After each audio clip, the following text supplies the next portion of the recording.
Hello everyone, स्वागत है आपका मेरे यूट्यूब चैनल पर। आइए आज की क्लास में हम बहुपद के कुछ जो बचे हुए सवाल तो उनको देखेंगे। पिछली क्लास में हमने देखा था कि बहुपद किसे कहते हैं, बहुपद क्या होता है या बहुपद किसे कहते हैं। तो आज हम जानेंगे बहुपद का मानक रूप। मानक रूप किसे कहते हैं बहुपद का, या घात किसे कहते हैं, बहुपद में पद क्या होते हैं, इनको हम देखते हैं। चलो देखते हैं बहुपद का मानक रूप। बहुपद का मानक रूप क्या होता है? बहुपद को उसके घात के घटते हुए क्रम में लिखना। तो जैसे लिखा है ax² plus bx plus c, तो इसमें क्या हुआ, यही हमारा मानक रूप है। इसमें हमने किया क्या है, इसमें घात जो है, घात हमारा मतलब पहले 2 था, 4 की घात कितनी है, 2 है। यहाँ 4 की घात कितनी है, 1 है। तो इसको हमने क्या किया, पहले 2 वाला लिखा, फिर 1 वाला लिखा, फिर 0 वाला, इस तरह से हम लिखेंगे। जैसे किसी में 5 है, लिख दिया 5x की पावर 7 प्लस 6x के पावर 4 प्लस 5x के पावर 3 प्लस 9x के पावर 2, इस तरह से लिख दिया है। तो क्या ये मानक रूप के रूप में है, या क्या मानक रूप है, क्या है, हम देखेंगे क्या घात सही क्रम में है। देखो पहले यहाँ 4 की घात, हमको अचर से कोई मतलब नहीं है, हमें 4 से मतलब है। 4 की घात कितनी है, 7 है, फिर कितनी है, 4 है, फिर कितनी है, 2 है, फिर कितनी है, 2 है, 3 है, फिर है 2। तो घात जो है वो घट रही है, पहले 7 थी, फिर 4, फिर 3, फिर 2, फिर 1। तो इसे हम क्या कहेंगे, हाँ ये मानक रूप में है। अगर यही इस तरह से था कि 6x के पावर 2 प्लस 9x के पावर 5 प्लस 6x के पावर 3 प्लस 7x के पावर 7x है, तो क्या मानक रूप में है? नहीं। क्यों? क्योंकि देखो हमको क्या कैसे लिखना पड़ेगा, मानक रूप में लिखने के लिए हमको लिखना पड़ेगा 9x के पावर 5 प्लस 6x के power 3 plus 6x square plus 7x।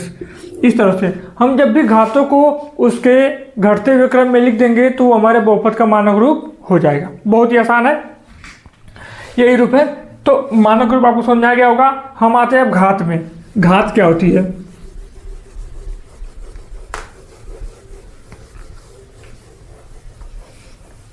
चर की घात अलग है और बहुपद की घात अलग है। कोई पूछेगा चर की घात क्या है, तो देखो x के पावर 7 प्लस 5x के पावर 3 प्लस 7x के पावर 2, इस तरह से। अगर कोई पूछेगा कि इसमें बताओ चर की घात क्या है, तो चर की घात, चर इसमें क्या है, x है, तो चर की घात कितनी हो गई, एक जगह 7 है, एक जगह 3 है, एक जगह 2 है। ये है चर की घात। लेकिन बहुपद की घात, अब ये पूरा बहुपद है, ये क्या है, बहुपद है। ये बहुपद हम पहचान लेते हैं, तो हम देख ले रहे हैं ये बहुपद है, हमें पता है बहुपद है ये। तो बहुपद की घात क्या होती है? कोई पूछेगा बहुपद की घात बताइए, तो बहुपद की घात किसे कहते हैं? बहुपद की घात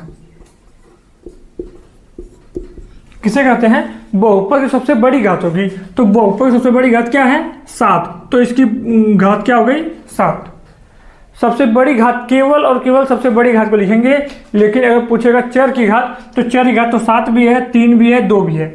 अगर केवल बहुपद की घात पूछेगा तो कितनी है, तो सबसे बड़ी घात रहेगी, उसे क्या करेंगे, लिख देंगे। तो वो क्या आ जाएगा हमारा, बहुपद की घात। समझ में आया? ठीक है। तो इस तरह से क्या कर लेंगे, बहुपद का मानक रूप और बहुपद की घात। आगे देखते हैं। ठीक है। अब बहुपद में पदों की संख्या, पदों की संख्या क्या होती है? बहुपद में पदों की संख्या देख लेते हैं। पदों की संख्या, ये समझ में आ गया। बहुपद की घात जो सबसे बड़ी घात रहेगी उसे क्या बोलेंगे हम, बहुपद की घात।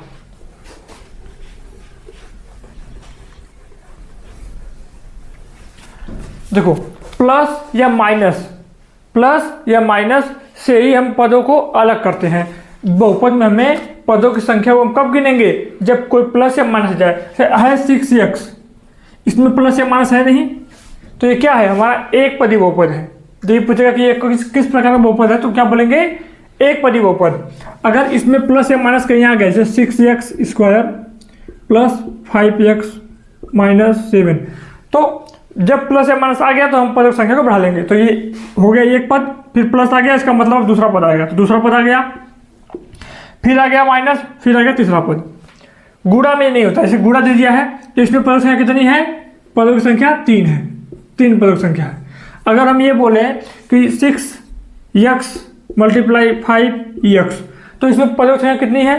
तो हमने बताया कि प्लस या माइनस रहेगा तभी हम गिनेंगे, तभी हम पद की संख्या को गिनेंगे, गुणा पे नहीं गिनेंगे, गुणा पे हम नहीं गिनेंगे। तो ये कितना पद है? केवल एक ही पद है।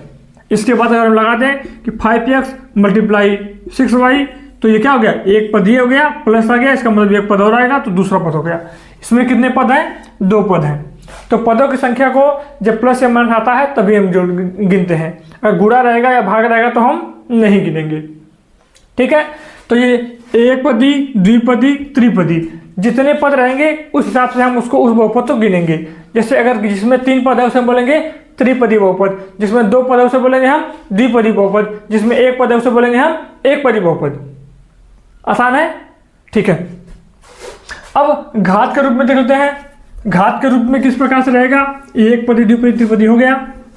घात के रूप में जिस बहुपद की घात अधिकतम घात कितनी है? 2 है, तो उसे हम क्या बोलेंगे? द्विघात बहुपद। द्विघात, अगर 3 घात है उसकी तो त्रिघात, 1 है तो उसे बोलेंगे रैखिक, रैखिक बहुपद या एक घाती बहुपद, ऐसा बोल सकते हैं। ठीक है, तो इस प्रकार से हम बांट लेंगे, इस प्रकार से हम पहचान लेंगे किस प्रकार का बहुपद है। एक घात का तो एक घाती, 2 घात का तो द्विघाती, त्रिघात का त्रिघाती, 1 पद का तो एक पदी, 2 पद का 2 पदी, 3 पद का तो त्रिपदी। तो आज का एक छोटा सा वीडियो था किस पे? बहुपद पे। किस प्रकार के बहुपद पे? बहुपद का मानक रूप किसे कहते हैं। ठीक है, दूसरा क्या था? बहुपद की घात कैसे पहचानेंगे। बहुपद में पदों की संख्या के आधार पर हम बहुपद कैसे पहचानेंगे? एक पदी, द्विपदी, त्रिपदी, और बहुपद की घात के आधार पर एक घाती, द्विघाती, त्रिघाती, चतुर्घाती, पंचघाती, जितने घात बढ़ते जाएंगे उतनी घात का बहुपद वो कहलाएगा। ठीक है, मिलते हैं हम आपसे अगली वीडियो में।